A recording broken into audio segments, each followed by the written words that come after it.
I had the idea to start a website about 3 years ago, and originally it was supposed to be about documenting my journey in journalism, and from journalism to Hollywood was like the idea, and that was way back in 2011. And maybe 2012 I started thinking, you know what, maybe I'll just do my own brand of news, entertainment news, and then maybe that'll help make that switch. But it just, all those ideas just didn't seem right, and they just didn't seem like they were going to stick, or they didn't stick. And life happened. I started my career in journalism, and to be quite honest, I was terrible. America celebration, Stefanie, the floodwaters did not keep away the crowds this evening.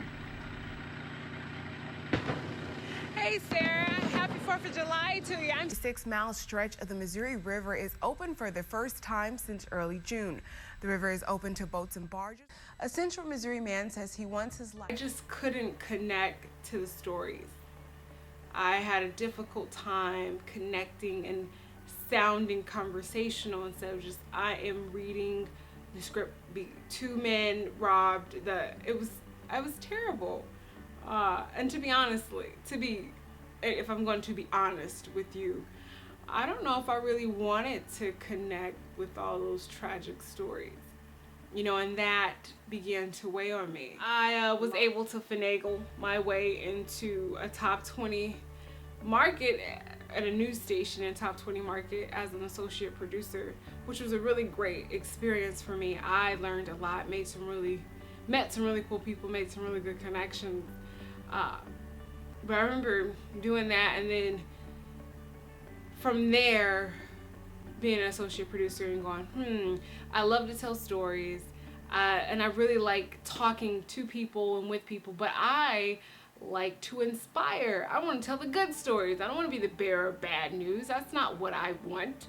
When people associate me with a story they heard about someone getting robbed and shot. And let me tell you something, those stories are really great. There's some very, very good journalists out there. That's not a knock on the profession. It's really just a knock at me saying, you know what, I discovered that this wasn't for me. And nothing hit it home more, that whole idea that it's probably not for me, until I lost my job, my former employer. That I always call that, it's recent, so I call that the deliverance, the liberation, because having that happen to me allowed me to reassess my life and where I really wanted it to go, and what kind of storyteller, what kind of producer I wanted to be, and what kind of footprint I would like to leave on this earth. So who am I? Who is Stefanie? Stefanie is this wonderful person who just loves to tell stories and really wants to inspire. So I hope when you log on to StefanieTv that you will find something that will inspire you.